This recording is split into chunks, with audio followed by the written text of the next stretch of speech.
the dealer gave him a choice. Now he's lost his job on the build site, and he's struggling to feed his boys. And the red cedar grows, red cedar flows, long after you're gone. It's outlasting you, outlasting you, outlasting you.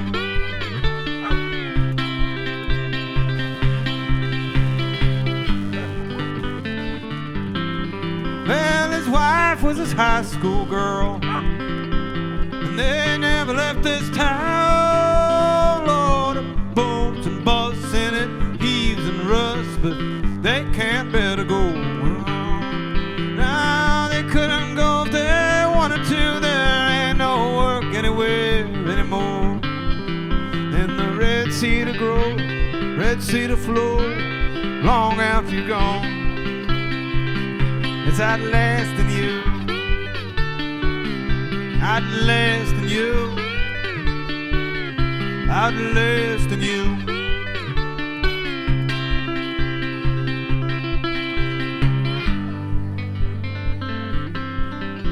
She's been serving food down at Bud's.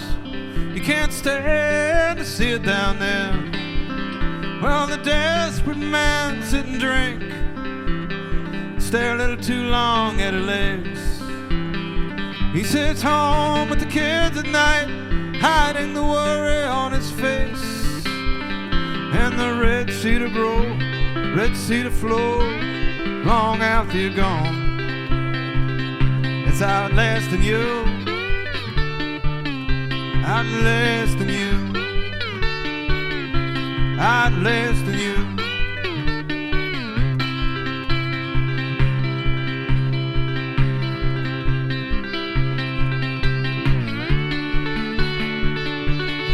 Well, the kids are getting bigger, but they can't play outside like it used to be.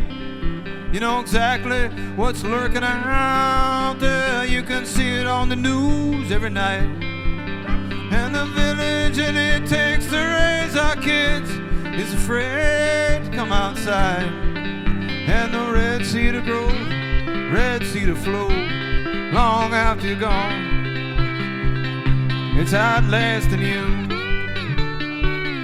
outlasting you,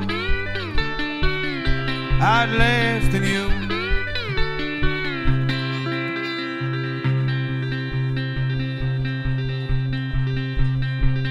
Well, Tuesday afternoons are the hardest. Time, it seems to stand still, and they've piled up quite a few of them. 20 years worth and not quite 3 o'clock. Time moves as fast as it ever did, and there ain't nothing you can do to slow it down. And the red cedar grows, red cedar flows, long after you're gone. It's outlasting you, outlasting you, outlasting you.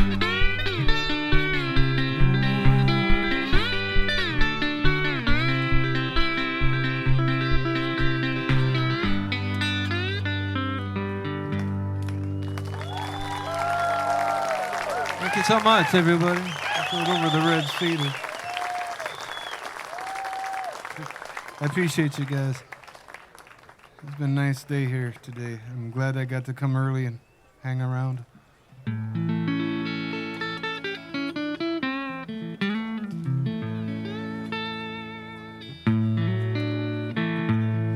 Hattie said I was overdressed, but I think I made some good fashion choices today. I wanted to look nice for everybody.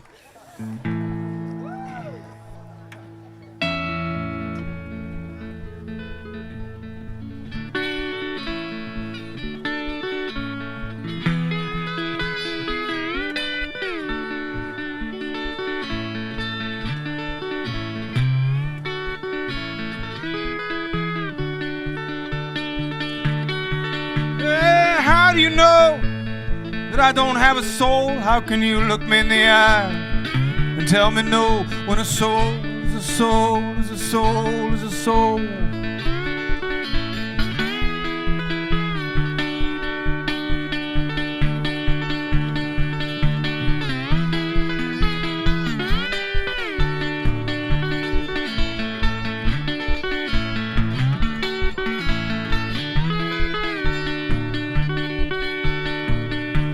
I've been posed down ever since I was just small. I've been tied in the hall, I've been chained out of doors. A soul is a soul is a soul is a soul.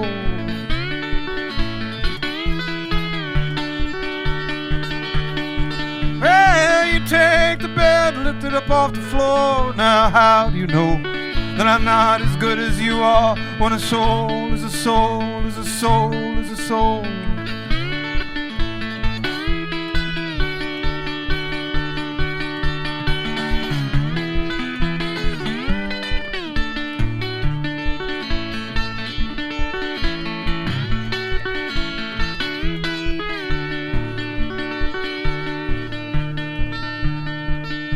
You say that I need to be trained, you know I'm only doing what nature demands. A soul is a soul is a soul is a soul.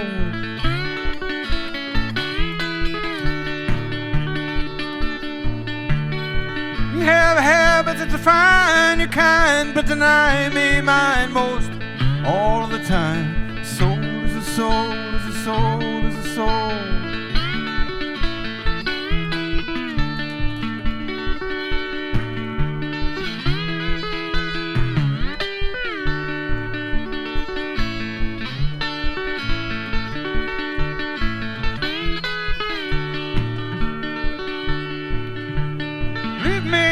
Sit by the kitchen door just to watch it rain, just to listen to it pour.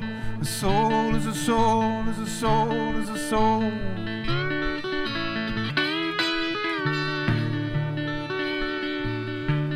Rain down the water that created us both, my old man's soul in this old dog's coat. A soul is a soul is a soul is a soul. A soul is a soul is a soul is a soul. A soul is a soul is a soul is a soul. Thank you, everybody.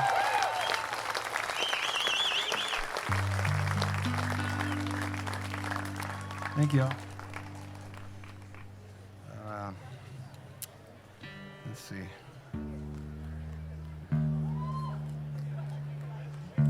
I came over yesterday. I drove to Fargo, which was fine. It's all the freeway, you know. People are very, very aggressive on the freeway. And today was such a nice day. Driving from Fargo to here is such a nice change from the interstate. People are nice, you know. They don't yell at you kind of verbally, or that kind of visual yelling that they do when you drive by and you're just not going fast enough for everybody because you can't, because the van I have can't possibly go that fast. It's just not built that way. It goes comfortably about 63 miles an hour, and then it's kind of done. It's not my fault. Well, it is. I would not go that much faster than that, even if I could, because it's just not in my nature. But when people drive by you on the freeway, they always manage to slow down just enough to stare at you into your window, like you've done something horrible to them personally. And I'm thinking to myself, this is an interstate. The interstate system is filled with lanes of nothing for you to drive on. And yet you're staring at me. Slow down specifically so you can look at me really hard and shame me for going too slow. On the other hand, all the way here today, nobody did that at all. And I was even going slower. I had the windows down, and I had a bunch of June bugs that flew into the window, and then they all sat in the passenger seat. I don't know if that's something that they do normally, but every time I look over there, it was just like this little herd of June bugs, and they were all facing forward like they knew that they were all riding in the van now. They're here now in Nevis. They're residents of Nevis, the June bugs I brought along. There's 7 of them. And I made them get out. I said, look, this has been nice, but you have to go. And they did. They all just kind of went out on their own. So if you get one that flies in your face and damages your eyeballs, it's one of mine. No, it's just the way it was today. That was...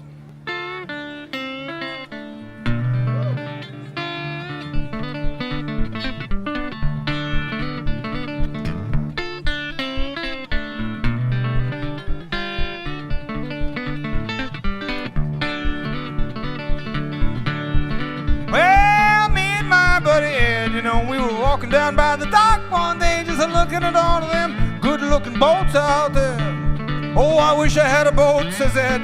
I laughed, because he's always broke. I said, Ed, you can't even afford to float.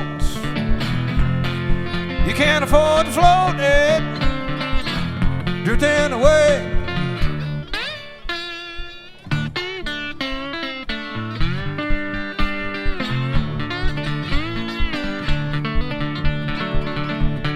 Well, we got down there near the end, that's where all the sailboats are tied up, with the big tall mast bobbing around in the air.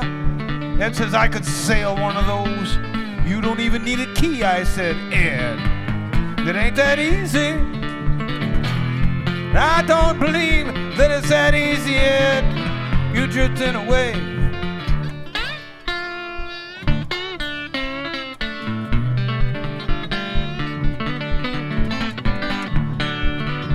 Ed said I had no experience in the matter. He proceeded to untie a boat, and then he just jumped right inside. Well, I followed him in, of course, but I think it was a bad idea, because now we are drifting away from the dock. We are drifting away from the shore, Ed. Drifting away.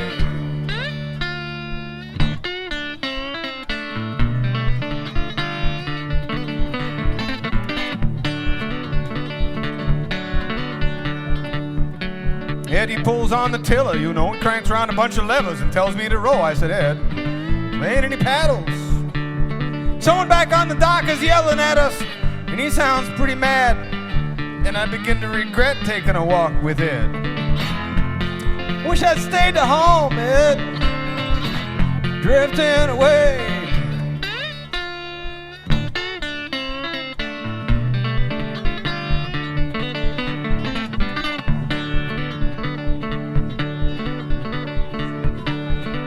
So Ed, he says, oh man, let's just beat it then. He jumped right over the side of the boat, he started swimming like a fool for the shoreline. Yeah, but I can't swim. I never even learned how. Now I'm just sitting here in this stolen boat wondering what it's gonna feel like to get shot. I bet that's gonna hurt, Ed. Drifting away.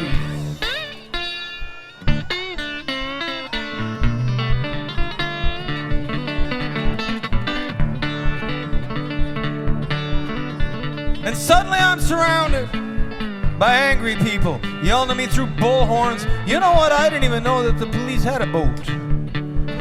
On the way back down to the dock, I saw Ed climbing onto the rocks and hauling ass down the sidewalk. Don't ask me to go walking with you again, Ed. Drifting away.